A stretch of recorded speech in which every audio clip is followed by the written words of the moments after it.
Welcome, everyone, to the Nerd Journey podcast. Our goal is to help technical professionals accelerate their career progression, increase their job satisfaction, and bring you the advice we wish had been given earlier in our careers. I'm your host, John White, at VJourneyman on Twitter, joined by my co-host, Nick Corti, at NetworkNerd_. We both work in the tech industry with backgrounds in IT operations and sales engineering. We hope our career discussions will be vendor neutral, relevant across disciplines, and remain timeless. If you're enjoying our content, please drop us a positive review on Apple Podcasts or wherever you subscribe. And if you want to get in touch with us, tweet or DM at Nerd Journey. Ultimately, we're just two nerds on a journey. A journey to career enlightenment. So let's take a trip. We also wanted to mention that our second site, graph.nerd-journey.com, is also live. That's the knowledge graph and linked notes version of our main page's show notes that we developed to make it easier to explore our episodes, guests, and topics. Welcome, listeners. Today is the day for episode 237 and the beginning of a new series of interviews. This time, our guest is Leanne Elliott. She's a business psychologist, a founder of a consultancy, a leadership coach, and the co-host of the Truth, Lies, and Workplace Culture podcast with her husband, Al Elliott. If you remember, we spoke to Al in episodes 235 and 236. So how will the discussions with Leanne be different? Well, let's find out. We're going to start off our conversation by talking through how Leanne got into the discipline of psychology.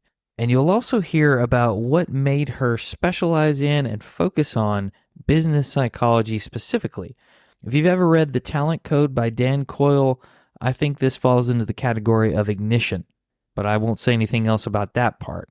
We're going to talk to Leanne about the difference between coaching as a profession and being a mentor. We've had that discussion in some other episodes as well, but let's see what she has to say about it. Leanne also gives us some interesting points and thoughts on resumes that I think you'll want to utilize if you're applying for jobs. And probably the biggest section of this episode is dedicated to the topic that is at the forefront of many people's minds at the time of this release, and that's layoffs. Whether it's in the tech industry or somewhere else, what is the psychological impact of a layoff to the people who were laid off, the people who remain at the company after a layoff has happened, and the leaders who execute those layoffs? How does that work, and how do you process it after a situation like that happens in each of those cases? And how should you talk about that in future interviews? It's an action-packed episode, so let's get right to it. Here we go with part one of our discussion with Leanne Elliott.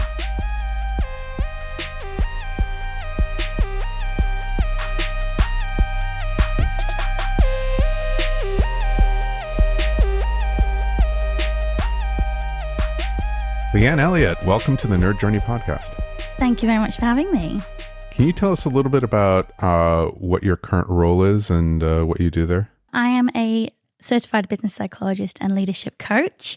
I've founded my own consultancy with my co-founder and husband, Al Elliott. And we help primarily owner-led businesses navigate people and culture. So typically business leaders who may not have that background or that experience in terms of how to engage and motivate people. And then as a side, we have the Truth, Lies, and Workplace Culture podcast, which is part of the HubSpot podcast network. And that does a similar thing, really. But we talk about lots of different topics there, from leadership to neurodiversity to toxic workplaces, all with the view of giving, again, owner-led businesses the tools that they need to create, as we say, amazing workplace cultures.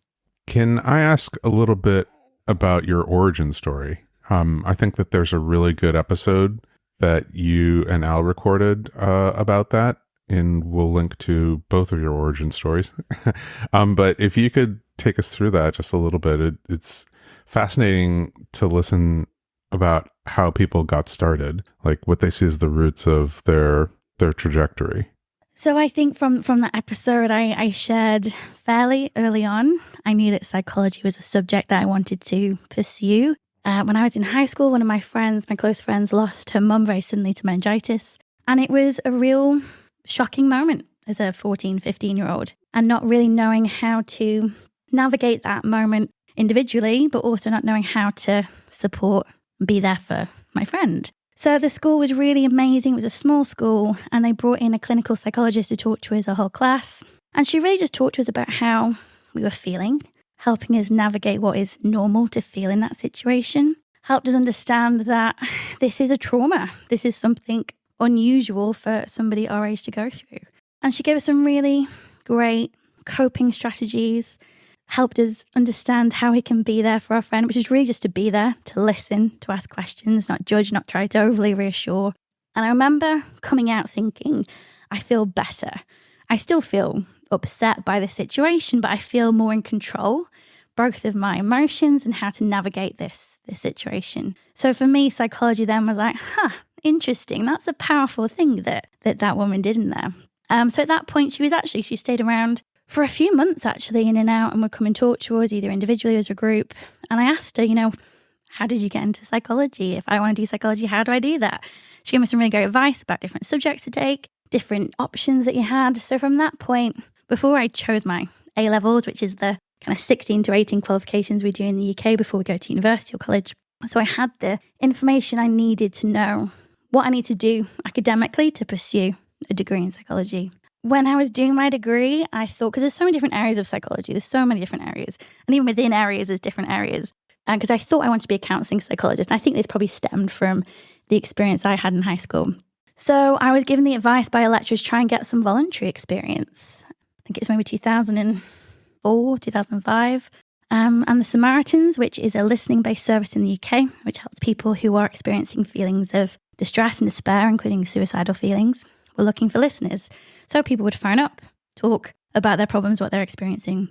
So I applied for that, and it was a really detailed recruitment process and training process, and quickly realised I did not want to be a counselling psychologist. The weight of that being put in somebody else's world who is experiencing that level of distress is a lot. And I think I felt that I wasn't quite, maybe it was an age thing. I didn't think I was quite ready for it, but for some reason it just didn't quite resonate in the same way that I thought it would.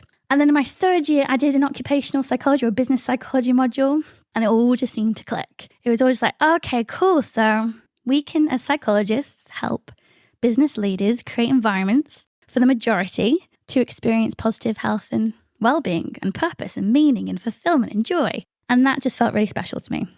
So after a year out to save some money to go back to university, I did my master's. So that was 2008 that I graduated, which isn't the best time to graduate, just, the start of the global financial crisis. So jobs were slim, including, particularly in HR and people and culture, which is where I sat. Lucky enough to get into a HR consultancy, stayed there for about 18 months or so. And the last 6 months was getting very samey in terms of the projects we were doing. Didn't feel like I was being developed or being challenged or pushed. And I remember thinking to myself, there must be an opportunity, given the current climate and people struggling, there must be an opportunity to use my education, the skills I have. So welfare to work, which is what it's called in the UK, was an industry that was booming.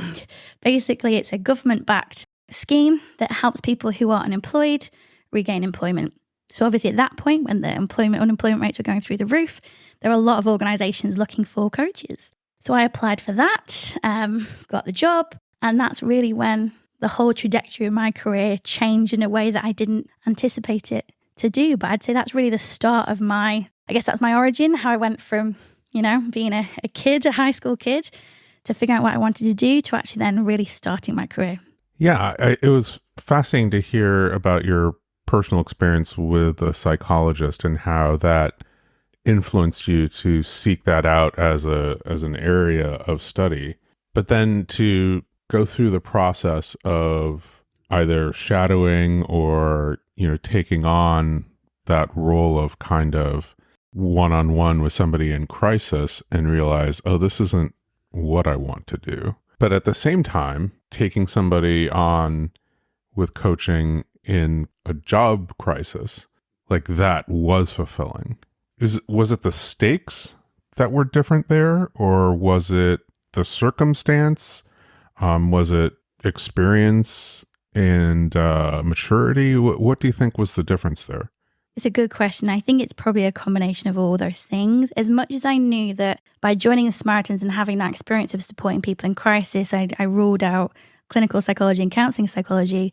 I still found a great amount of fulfillment in that voluntary role. And I actually did that for 5 years, up until the point that I got my job at Pinnacle People as a coach. And it's only at that point that I thought there's going to be too much crossover here, because part of Samaritans is it's not an advice service, it's a listening service. You're there to help people navigate their own emotions and their own feelings, their own options. And if one of those options is to end their life, then that is a valid option that they have. We're not there to solve problems. So when I started my job with Pinnacle as a coach, I realized then that my mindset in that one-to-one environment had to shift to much more pragmatic, practical advice. I was there to change their mind and help them explore more viable options. So that's the point at which I left Samaritans. So I think in terms of a coach, I'll be honest, would I, without the financial crisis, would I have pursued that avenue of work? Probably not. I probably would have stayed in organizational level, HR, people and culture, because that's where I found my joy in terms of having impact. But I recognized that as an ambitious individual, this was a route that gave me options, gave me progression. It was challenging enough that I felt like I was developing a skill set that had a basis in terms of Samaritans. And it was also a role that I could see progression in terms of management. And I thought, well, if the next best thing is if I'm not helping organizations create great managers, maybe this is also an opportunity to, test my own nerve and actually be a manager myself. So I can't honestly say it was a vocation that was a calling that I desperately wanted to do, but it was one given the economic circumstances provided good opportunities for learning, good opportunities for progression. And I guess at that point as well, just some stability. It was an industry that wasn't going anywhere for a few years, given the crisis we were all in. So even in an economic downturn, there was opportunity, maybe not doing exactly the thing that you had come across that brought you joy, but it was adjacent enough that it was using the same skills that you had already developed. And you could see career stability and career progression. And at some point in time, the economics were going to turn around. Yeah. And I think one thing that experience was really good at framing a mindset for me and for Alan. We talk about it a lot because when you're self-employed, you do lots of different things that don't always make sense at the time. But we've always come to the conclusion that nothing is wasted. That moment and those skills we develop, that experience that we have, will be applied at some point down the line. So yeah, I'm not sure I didn't have that clarity at the time as a 4-year-old, but certainly looking back, it was probably one of the best things that could have happened. Like I said, it wasn't a trajectory I would have chosen, but perhaps it was the one that I was meant to be on. Before we started talking to a lot of people on the podcast, I didn't realize that this idea of coaching was something that went beyond athletics.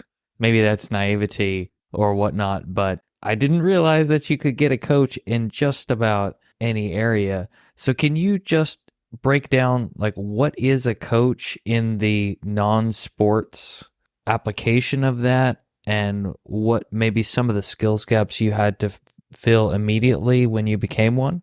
Yeah, so I think a coach in any context is pretty much the same, whether it's sports, whether it's life coaching, leadership coaching. It's really there to help somebody navigate situations that can feel overwhelming, situations that have high performance expectations, situations in which people are very pressured, situations in which people might be experiencing novel challenges for the first time, whether that be an injury on the football pitch or their first management role. And I think coaching, the interesting thing with coaching is it is very different from mentoring. You don't have to be the expert in what you're coaching that person on. You just have to be able to facilitate the conversations and learning and development that person needs as an individual. And I guess it's the same in sports coaching. There's lots of sports coaches out there that have never played football or baseball. Or it's really about finding those tools that you can help people come to their own conclusions, empower them to find their own routes forward, their own resilience, their own coping mechanisms, their own opportunities. You're an enabler as a coach. And I think that's true across all fields of coaching. That is powerful. The idea of being a coach is not to be an expert at necessarily the technical details of what it is that you're coaching, but to be an expert at the coaching process. Yeah, and I think on the flip side, if you are an expert, that's probably where you're tipping into being a mentor. You've been through that experience, you have a similar lived experience, so you're imparting much more of that, much more advice, much more practical steps to take. And I think that's probably the key distinction when if you're looking for some kind of support and you're not sure if it's a coach or a mentor, that's probably the key thing really to think of. Do I want somebody with my experience who's going to guide me to get to where they are? Or do I want somebody who's going to help me navigate my own path towards where I want to be? I like that. We should seek coaches outside of our domain of expertise to help us see maybe some of the blind spots we have by being in that domain of expertise. Yeah, exactly. And I think that is you've summarized it perfectly, because you have this distance and clarity as a coach. I'm not absorbed in this world. I don't understand what it is to be a software engineer in a tech world, but I understand, the challenges you might be experiencing and how similar they are to other challenges that people might have experienced previously. And really it is about empowerment and enablement. I think, that's the key thing. And is the coach also seeking to hold people accountable in some way as part of their role? Like, hey, why haven't you done this thing you said you were going to do? Or would you say that fits into the mentor, coach, and maybe even manager bucket all at the same time? I think it fits into all three. But absolutely, as a coach, you want to be there to set people goals, challenging goals, or not necessarily set them. Maybe that's the difference. A manager might set the goal. As a coach, you're helping somebody establish their own goals and then, helping them to achieve that. But there is definite pushback and definite, friendly confrontation as to why people haven't maybe taken the steps that they've identified they need to take to change their current situation. I can't change anyone's situation. And that's true if you're a coach, you're a mentor, you're a manager. Ultimately, it comes down to that individual accountability. If you want to change, you have to be the one that drives that. You're helping someone own that process end to end by guiding them. It's so interesting. I've been kind of marinating on still this distinction between coach and mentor. And I have to say that I think that maybe the traditional sports coach is more of a mentor in terms of giving technical guidance. The right way to do it is this way. This is what I've been seeing you do, but the right way to do it is this way. Right. So that's like specific technical guidance or expectation setting. So maybe more manager. And now that I say that out loud, it's interesting that some sports do call that role a manager and not a coach. Probably football and baseball, I think specifically. Football as opposed to American football, I think is right. There's a manager, field manager. Baseball, same thing. There's the manager as opposed to the coaches. There's position coaches, but even they're giving technical advice, not kind of like development advice. It's fascinating. And there can be some crossover. So with my job at Pinnacle as a job coach or as a career coach now, there is a little bit more of an element of advice because there's much more transactional elements to being in that coaching relationship. How do I have a killer resume? How do I make myself appealing on LinkedIn? How do I apply for a job and get my resume to the top of the pile? How do I conduct myself in an interview? How do I answer competency-based questions? There are definitely more transactional elements to career coaching that do require an element of guidance and advice. If you're looking at more things like leadership coaching or life coaching, then it's, I can't sit here and tell you how to live your life because there are an infinite number of options. There's only, so many options available as to how to present a really compelling resume. Right. Multicolor with a picture background. Nick's just trying to trigger me because I have strong opinions. Yeah, 3 columns, right, Nick? 4. Go for 4. 4 quadrants. The more columns, the better. This is kind of discussions that we've been having about resume writing over time, where it's people tend to think like, well, what I need is to make the resume fancier instead of having more impactful content. Oh, 100%. I never put columns in a resume because the majority of ATS systems can't read them. So don't do that. You need your formatting to be as simple as possible. Applicant tracking systems are probably going to read your resume and kind of harvest the content for the whatever system the company's using. So you want to have it as simple as possible, right? Headshot, probably not important. In fact, I would argue like probably some companies would view it as a form of bias, like injecting bias. So, they're going to want to take that out. Anyway, yeah. Sorry, sidetrack. It's a good sidetrack. It is a good sidetrack. And I think that prompts me to ask this question, Leanne. Since you have been a job coach and also a people manager, and we're talking about resumes and such, in your experience, how much time would you say hiring managers actually spend looking at resumes compared to maybe the recruiter or HR person that is harvesting details and sending good candidates to managers? Ooh, that is a question. I mean, I'd like to say that I'm sure there are some hiring manager recruiters out there that spend a good 4 or 5 minutes looking over every resume in the first sift. But the reality is they scan it. They're looking for those key things to know if you hit the minimum criteria to be considered further. So I would imagine that your average recruiter or hiring manager probably won't spend more than 20 seconds looking at your resume on the first sift. After that, sure, because then you're having to narrow it down a bit more depending on how many applicants you have. You know, best practice should be that you look at every single resume you've received before you make your decision. That's probably not true either. People probably look at the first 100 resumes that come in. So yeah, there's best practice rules. How many people apply them in the constraints of a very busy job? I think that's a big ask of any recruiter. That makes sense. And that kind of tracks with some of the other guests who mentioned they just don't have enough time to spend, more than 30 seconds or a minute on one resume. If you look at 100, then that's a lot of time that you're spending. A lot of time. And I think one thing that has always been my advice to people applying for jobs, and particularly jobs that are likely to get a high number of applications, always write a cover letter. Even if it doesn't, the job advert doesn't ask for it, always write a cover letter, because that's your opportunity to create a document that's very scannable using bullet points that speaks directly to the minimum criteria that the job is asking for. And it is literally doing it word for word. Bullet point 1 in the job description says 15 years experience in tech. That first bullet point on your cover letter says 15 years experience in tech, illustrated by example, and then so on, because you're basically making it really, really easy for the recruiter or hiring manager to go, yeah, this person fits the criteria great in the yes pile. And so you would advise attaching the cover letter to the resume and submitting as one document to the applicant tracking system, I guess? Yeah, exactly. Okay. That's super powerful advice. You can have that one for free. We appreciate that. We'll get you some Nerd Journey stickers as a payment on that one.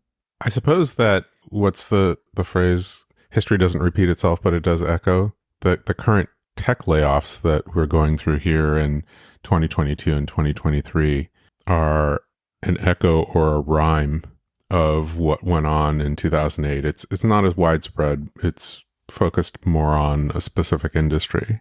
But I would imagine that some of the advice that you gave at the time would be just as relevant to the people that are going through that type of experience today.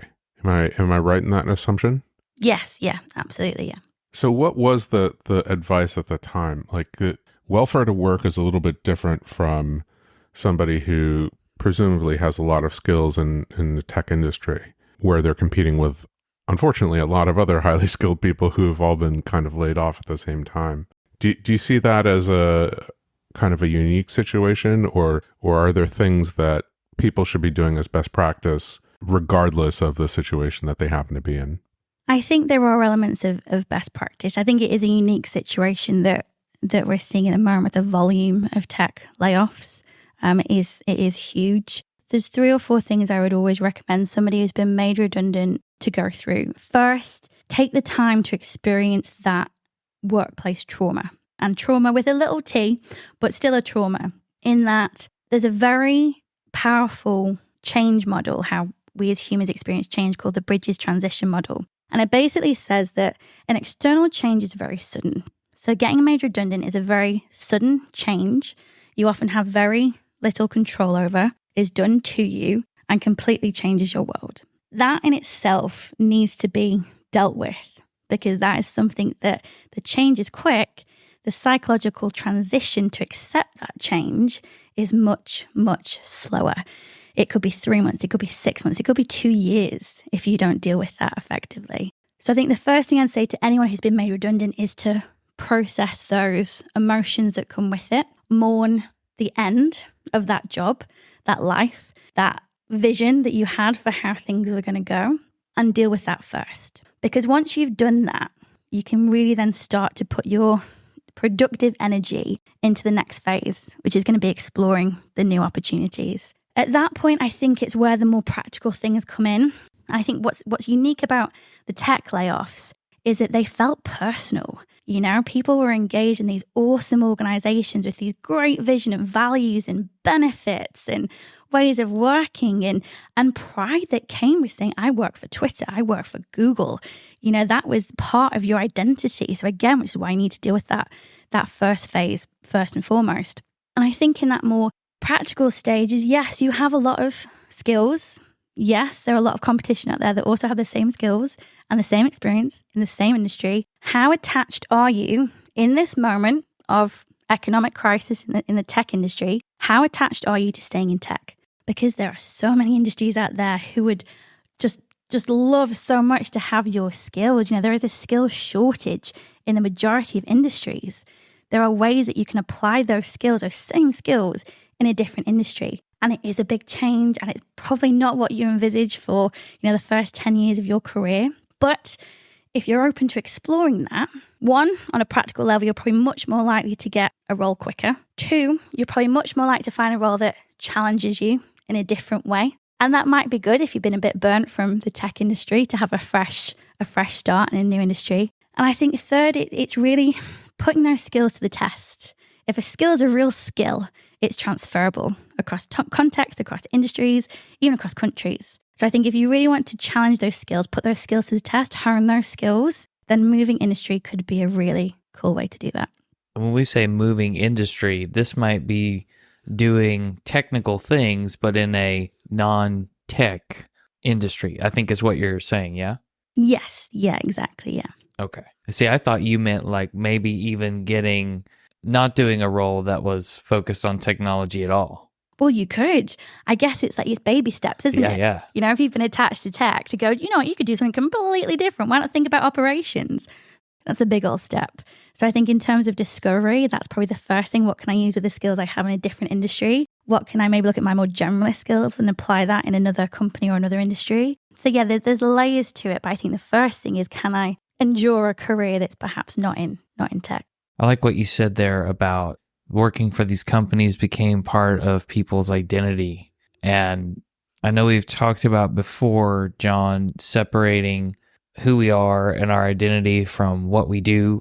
And that's and who we do it for. Yeah, that's a great reminder that we should be careful. Definitely. Yeah. Are you investing in yourself, in your skills, and what the capabilities that you have?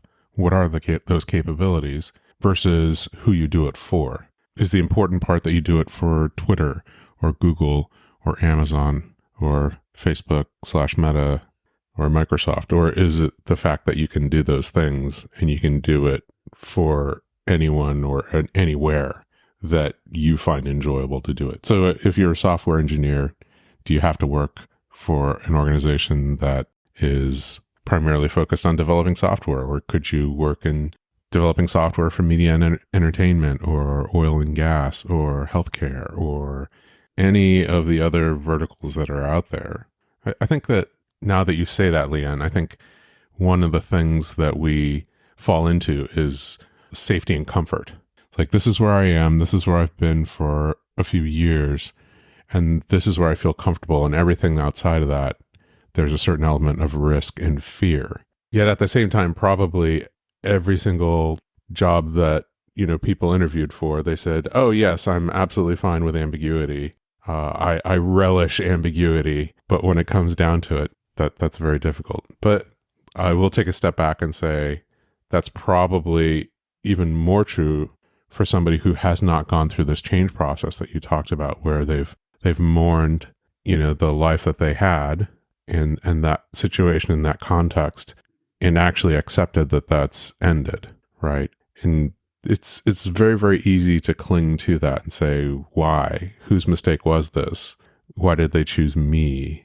I got laid off during the Google layoffs in January, but it was very easy for me to, when I picked up the phone and saw the notice at 2 a.m., it felt a little bit personal. But at 8 a.m. the next morning, when I found out that it was like I don't know, 12,000 other people. I was like, well, you don't lay off 12,000 people in a personal manner. When people are making huge job cuts, there's some model somewhere, and a lot of times it's third parties that are brought in to do it. It still feels personal. That there's no way to get around that. So working through that lowercase t trauma, as you mentioned, like that's critically important as part of the process to actually move forward.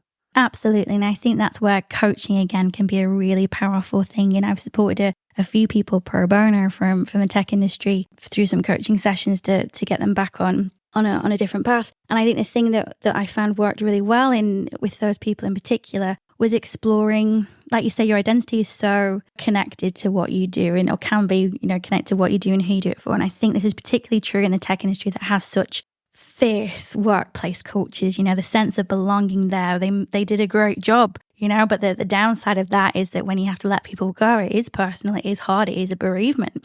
And one of the tools that I use is a model called Vitals, and it helps you explore what is important to you as an individual. What are my values, my interests, my temperament, around the clock, which is kind of what part of the day do I function best in, my life goals and my strengths. And it's looking at those things objectively and holistically, thinking what do I derive from my work? What do I derive from my life, my community?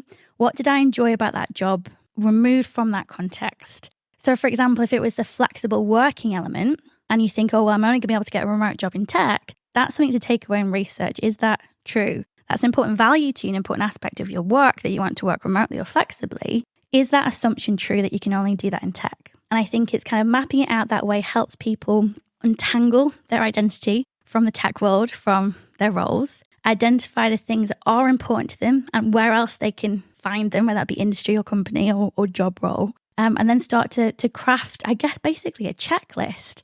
So if you're looking at, okay, I can bear to let go of tech, but I need to have these 5 things. Then it's almost like, okay, well, I'll get 4 out of 5 of these things if I'm going to the healthcare sector, which is going through a massive digital transformation at the moment. Cool, okay, this is the path for me. And it's almost like you're, at the same time of dealing with that emotional and personal aspect of it, you're almost kind of turning it into some kind of objective checklist in terms of what is important to me, what fits with my values, what fits with my life goals, and where can I actually achieve this? Because if I can be in a world and live in a world and have a job where all of my vitals are being met, then my sense of fulfillment, my sense of purpose, my sense of well-being is just going to be so positive and so high. So I think that as well, it's a psychological emotional thing, and another kind of a practical thing. How do I remove myself from this environment and find a different one where my needs are going to be fulfilled? And in our high-paced or fast-paced world, a lot of people just don't spend the time really thinking on those things at all. I mean, maybe someone out there listening never has, or they don't know how to determine what their values are because they've never thought about it. It's not something you can come up with in, 5 minutes. It takes a little bit of reflection, maybe some journaling, something like that to help you find clarity. Absolutely. And this is where kind of, again, nothing's wasted. That foundational time I had at the Samaritans, that's all it was about. That first step is not about solutions. That first step is dealing with the distress and starting to understand what's important to you. And then we can go through all the practical stuff. It feels like the hard bit, but is the easy bit. Because the reality is, even if you jumped into another job 2 weeks later, if you never at any point in your career take the time to figure out that early stuff, those vitals, what's important to you, it'll break at some point, whether it be burnout, whether it be leaving your job in your mid-40s, it's going to hit at some point. And I think what's interesting, particularly about the Gen Z that are joining the workforce now, they seem to already have realized this. They seem to already be prioritizing these things like, I want my values aligned to the organization I work for. I want to have work-life balance. I want to have flexible working opportunities. I want development opportunities. They seem to already get it. And people are just, losing it over, how entitled these young kids are. And it's actually, this is how we work sustainably. If we get that right from day one, it's not going to be brilliant for us as humans, but in terms of business, commercially speaking, we're all going to be more successful. The alternative view I've heard of that is that every assumption that previous generations have had about stability and progression in career has been like in the first 18 months been betrayed to this generation, right? Yeah, but also think, who are these kids' parents? These kids' parents are probably the people who got laid off in the global financial crisis. Absolutely. So they've never necessarily believed in any of that stuff. That go into debt to get your college diploma, and then get a good paying job, and you can stay there, or even maybe move around in those careers, and you'll be able to purchase your own home or affordably raise a family, take vacations. Like, all of that assumption has been betrayed to this generation. So they've peeled back all of the kind of materialistic things, and they're only left with the psychological things. And well, the assumption is that I'm going to lose my job at some point in time, that I will be betrayed by, some kind of financial tectonic shift that doesn't have anything to do with me. So what do I need to focus on in the meantime to be productive and happy and self-actualized and fulfilled? I suppose it doesn't matter which way you get there, but you do have a generation of people who are more focused on that, right? It's a trend. It's not everybody, but it's definitely, hopefully it's healthier for the people, their careers, and the organizations that they go on to lead. Yeah, I mean, it makes sense that it would, if people are starting their career and their working life with this mindset and this mentality. They're the people, from my experience, make pretty good leaders and pretty good managers, because they have a bigger view of what work means to an individual, whilst also understanding the importance of vision and mission and purpose and having meaningful work.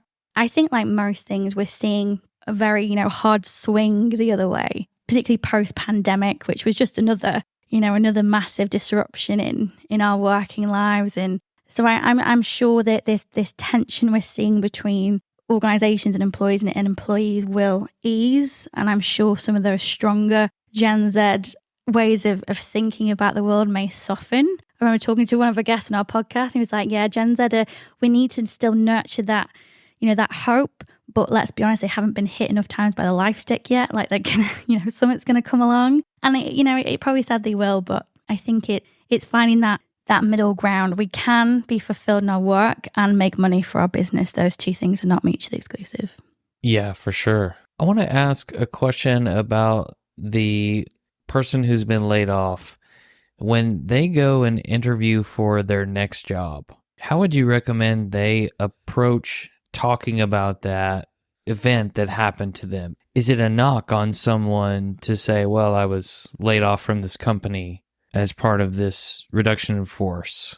Seems to be a negative connotation with, having to bring that up in an interview or getting asked about it. So in terms of how to answer that question, if you are asked about it, I think that the first thing I would say, and it's true of anyone who has either been made redundant, either in tech or in another industry where maybe the redundancies were much smaller, or just decide to take a career change, the advice is always to be look forward, don't look back. So to rather than, talk about, how awful that experience was and, how personally attacking it was, and is actually going, yeah, that happened. My focus now is on pursuing a role with you. And the reason that I'm excited about this role is because it enables me to use these skills that I built in Twitter, Google, Amazon in this environment and hopefully achieve X, Y, Z. I think that's the first thing, is to deflect forward. That said, there has been so much media attention around Twitter, Meta, Amazon. There's been so much media attention and so much public backlash to people who've been made redundant. I've worked with people who've been trolled on social media, being called privileged, and how, this is what you deserved because you were living in ivory tower with your inflated salary. It's been a very different situation. And I think hiring managers, and particularly people in HR and people in culture, are aware of this. I think this is again where, if you've taken the time to deal with that redundancy emotionally, psychologically, you can sit there and say, yeah, that was a really tough situation. So I engaged a coach and I worked with them for 3-5 sessions, worked through, that experience, closed the door on it, worked through what I wanted in my career, start to get excited and look forward. And this is why I'm here today, to talk to you about this job. I like that. What if we turn the perspective just slightly to the other side. Let's say you're the manager or leader who has to execute the layoff. What is the psychological impact and processing of someone in that seat? It's tough. I've personally have had to lay off 2 teams in my career, which, and it's not, I'm not that old. It shows, how kind of, volatile the economy has been, and it sucks. It's rubbish. It's particularly if you're a manager that truly cares about for your team and has empathy for your team. It's a really hard thing to go through. So similarly, that person needs that support because they're experiencing the same thing from the other end. This massive, immediate change they need to execute, but their own psychological transition of losing these people that they've developed, they've nurtured, they've coached, they've, got to this point of excellent performance. That too needs to be mourned and managed. So I think it's actually the same process for any manager who's having to do that. And that's where it comes down to really the organization putting in support, not only for the people that are being made redundant, but the people who remain, managers and employees alike. And from a commercial perspective, we all know that redundancies can make sense. That the tech industry was arguably there was overhiring during the pandemic. They were chasing a growth-focused model rather than a profit-focused model. The commercial argument is understandable. We get that. It's not a question of if you need to make layoffs. It's how you make those layoffs. And that in itself speaks to your employer brand. It speaks to your values as an organization, your culture as an organization. And I think, when we even look at the difference between Stripe and Twitter, they made layoffs at a very similar time. And, the CEO of Stripe wrote a public letter about how difficult this was, the support they were putting in place for people. And then, you get Elon Musk who walked into Twitter headquarters with a sink just so he could, tweet, "I'm now the CEO of Twitter." Let that sink in. Okay, great. Wow. So I think it's really a case of, for the manager themselves, they need that support, that process, to make sure they're doing that whole redundancy process in the right way, an empathic way, and a supportive way. But what's interesting is that aftercare for the people who remain, there is a survivor's guilt that can come with people not being laid off when there has been mass redundancies. A change needs to go through that psychological transition. I think that's a really great opportunity for any organization, whether it be big or small in tech or otherwise, to kind of take a moment to go, what are we doing here? If we've made such a massive reduction in our workforce, how has that changed our mission? How has that changed what our values are? How has that changed what we want to achieve in the next 2 years, the next 5 years? And refresh that whole narrative for your people. Because the best thing they can experience is that support to manage the psychological transition of being in a whole new organization. It's not, it's not the meta that existed yesterday. It's something completely different now, but actually engaging in that process of, well, this is what we want to achieve. This is how we want to get there. This is your role in that mission delivery. Are you with us? Kind of getting the person to recommit to the cause. Yeah, absolutely. Yeah. I suppose an important part of that is that leadership vision that acknowledges any mistakes that have happened that have led to that situation and reassurance that the layoffs are over. It's like one of the things that I noticed was this kind of rolling series of layoffs where instead of like one sharp pain, it was this kind of drumbeat, of every other month, another 6,000 people are going to be laid off from like one organization. It's like, oh no, how productive and effective is that organization while that's happening? And are there people that you want to keep that are going to leave because of that environment? Because that can be just incredibly stressful and painful.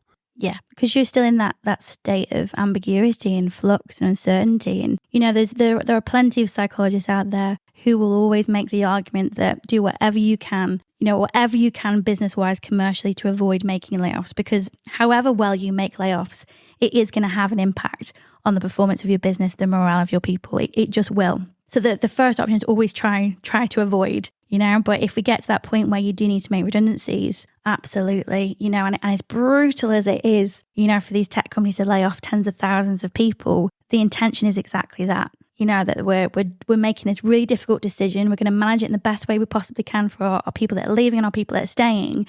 But then so that we can have this environment that we can provide some kind of certainty, some kind of stability, some kind of, this is what the future looks like and where it's going. These drips and drabs of redundancies, exactly what you say, the The morale of the team is never going to recover. Your good talent is going to see that this is an untenable situation, start applying for the roles. Yeah, if you're going to do it, try and do it all in one go.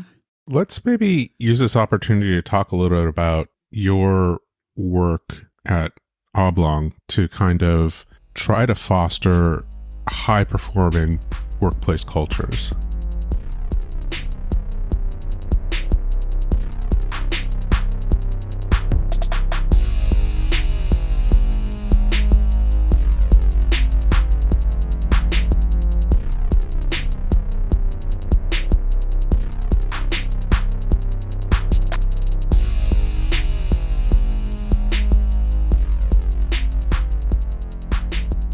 I want you to zero in for a second on Leanne's moment of getting into psychology, or the thoughts around why she got into psychology.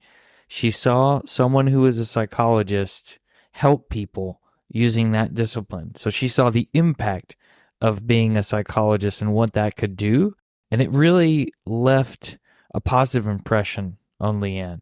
It made her interested in the discipline.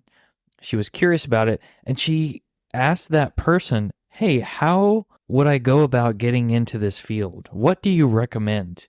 That's an effective model for anyone out there listening. When you go to a community group meeting and meet someone new, when you meet someone new in a social situation somewhere, be curious. Ask for recommendations if you're truly interested.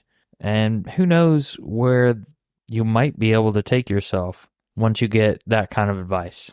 The experience at the Samaritans organization was quite interesting, and it just makes me think that so many of us could be better listeners from participating in a service like that, although it did sound incredibly hard. If you recall, Leanne said that experience with the Samaritans, though it was very beneficial to her in gaining some very relatable and transferable skills, it helped her realize that she did not want her specialty to be clinical psychology. She would prefer it be something else. And there's also a lesson in when to lay something down or when to stop doing something here, because Leanne knew that the shift into her next role, which was more of a job coach, would require the giving of advice more so than just the listening. And because she wasn't really supposed to give any advice as part of the Samaritans organization, she chose to stop doing that so that she could build more skills and shift her mindset into more of an advice-giving type role. So maybe you're doing something on the side or in your normal work that's conflicting with some other area where you need to build skills. Think about that and any conflicts that might arise. It could be that you need to stop doing something in favor of building skills in a different area. Something to be mindful of. I had not heard about the cover letter idea before this specific discussion, so that's one that stands out in my mind as extremely helpful, as well as keeping the format super simple because applicant tracking systems can't read fancy formats, including fancy headshots. That doesn't mean you couldn't put your fancy headshot on your own blog site or web page, something like that if you wanted. If we go into the layoff topic for a second, that process of decoupling the things you like from the context of the company you work for, whether it's in big tech or other, to me, it's a lot like collecting product telemetry data from your software and taking a look at high-level patterns and trends and similarities across the board. So we need to be taking our own product telemetry points over time and seeing some of those patterns on what we enjoy, what we don't enjoy. It's important that we look and keep tabs on our vitals, that framework that Leanne was mentioning. What are the things that we value? What are our interests? What about temperament? What time of day do we do our best work? What are some of our life goals and what are some of our strengths? If we can start thinking about and being mindful of those things, we can use them when it comes to targeting what our next job role should be and our next company even. But I really want to underscore this point about taking time to process what's happened, whether you are someone who was impacted by a layoff and no longer have a job, someone who remains at the company that just had a bunch of layoffs, or even the leader who had to execute on those layoffs.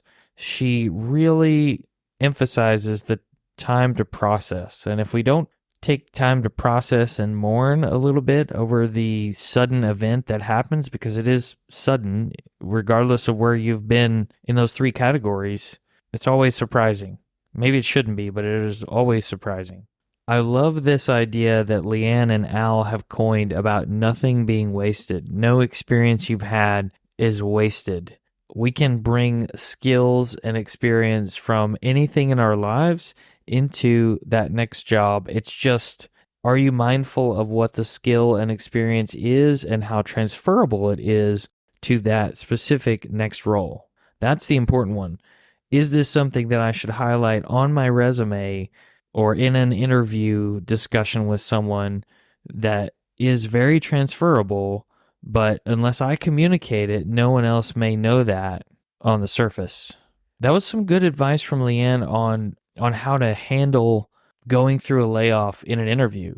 She tells us to certainly acknowledge that it happened if we're asked about it, but use that as a springboard to talk about the skills we gained from the job we were in while we were there and how it could help the company we're interviewing with now.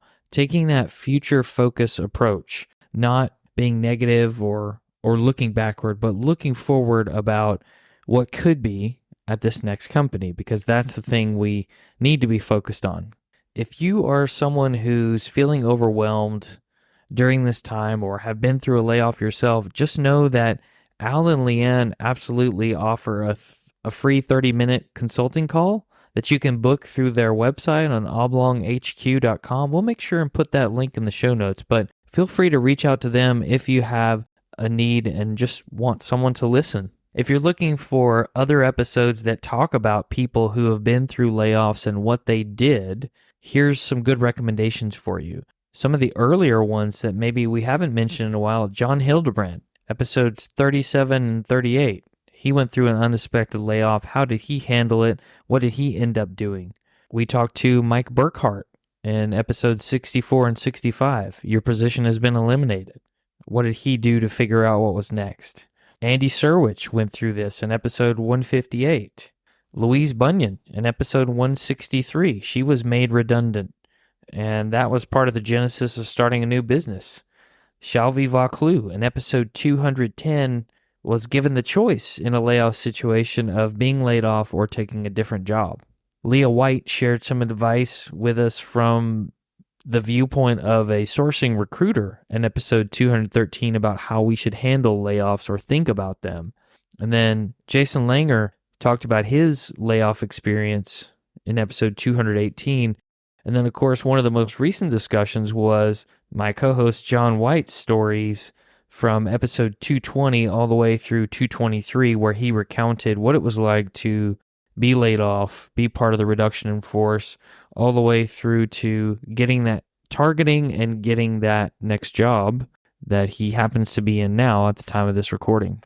So it makes you wonder what's left for part 2. That was so much great information. We're going to talk a little bit more about the work that Leanne does as part of Oblong HQ for other companies. We'll talk about some of her experiences as a manager. Tune in next time. We'll see you then. Just a reminder, we'd like people to subscribe and give us a positive review on Apple Podcasts or wherever you're listening. We want to know if we're being helpful and are always looking for interesting questions to ponder. We're collectively on Twitter @NerdJourney. Farewell, listeners. Tune in next time as the journey continues. I'm John White @BJourneyman, for Nick Cordy @NetworkNerd_, signing off. Adios.